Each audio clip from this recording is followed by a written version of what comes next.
မင်္ဂလာပါခင်ဗျာဒီနေ့ဗီဒီယိုမှာဆိုရင်ကျွန်တော်စိုက်ကယ်တစ်စီးဝယ်တော့မယ်ဆိုရင်ဘာတွေစစ်ကမလဲဆိုတာကိုပြောပြပေးမှာဖြစ်ပါတယ်ကျွန်တော်တို့ဒီမှာအရှင်ဆုံးပေါ့နော်စိုက်ကယ်တစ်စီးကြည့်တော့မယ်ဆိုရင်စိုက်ကယ်ရဲ့ဒီအနေထားကိုဒီကာဗာတွေဖရိန်တွေ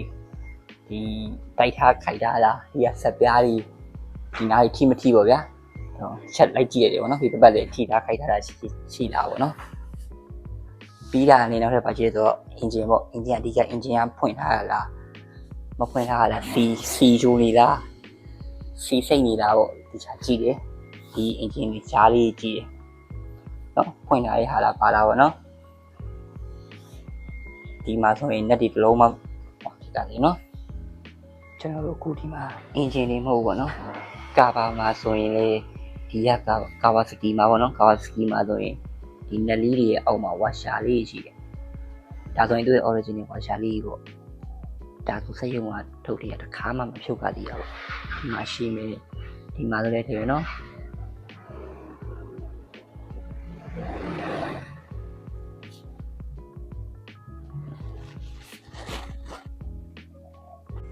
ပြီးရတယ်ကျွန်တော်ဒီမှာ fault တွေကိုပို့ကြည့်လိုက်လို့ဒီမှာ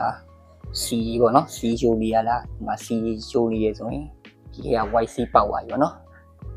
ဒါလေးဖြစ်တယ် fault တွေစေးနေတခါလေးဒီရှိတိုင်းဒီမှာအနာလာရှိတာပေါက်ပြရှိတာခဲကြီးပါကြီးမှန်ထားရှိတာကို A တိုင်းကြီးလို့ကျွန်တော်နည်းနည်းလေးကြည့်လိုက်တယ်ကြည့်ပြီးတော့ဒီကောင်လေးကိုအသာလေးပုတ်ကြည့်တယ်ပေါ့နော်ကျွန်တော်နောက်ထပ်ပြီးတော့ကြည့်တာစိုက်ကယ်ကို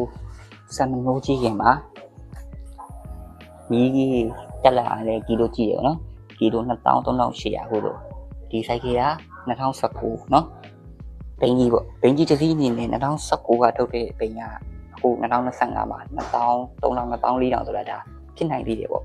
ဘာလို့လဲဆိုတော့ဒီဘိန်းကြီးစီးရှိရလို့များပေါ့နော်ဘိန်းကြီးစီးပြီဆိုရင်သူ့မှာဒီ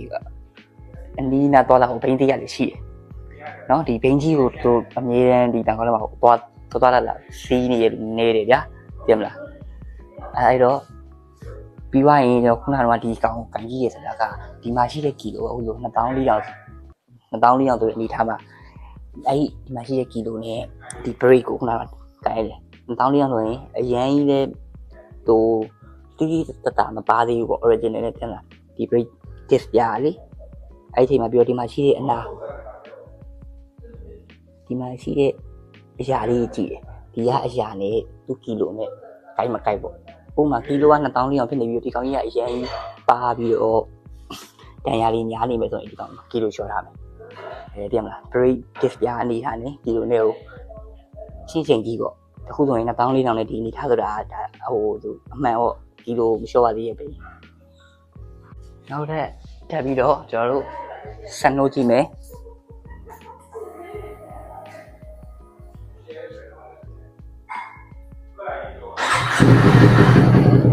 စံနှုတ်ကြည့်မယ်ကျွန်တော်တို့အင်ဂျင်တန်နားထောင်မယ်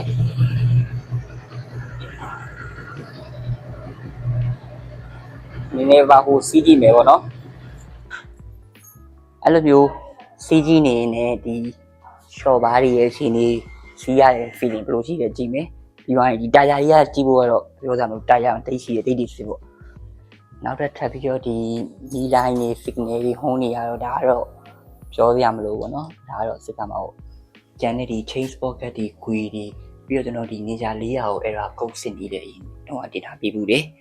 နောက်ထပ်ဒီစာရွက်စာတမ်းကိစ္စတွေရင်းမှုရဲခင်းတွေအကြောင်းပြောင်းထားလားမပြောင်းထားလားအဲ့ဒါကြီးရလေကိုစစ်ကမှာပေါ့เนาะ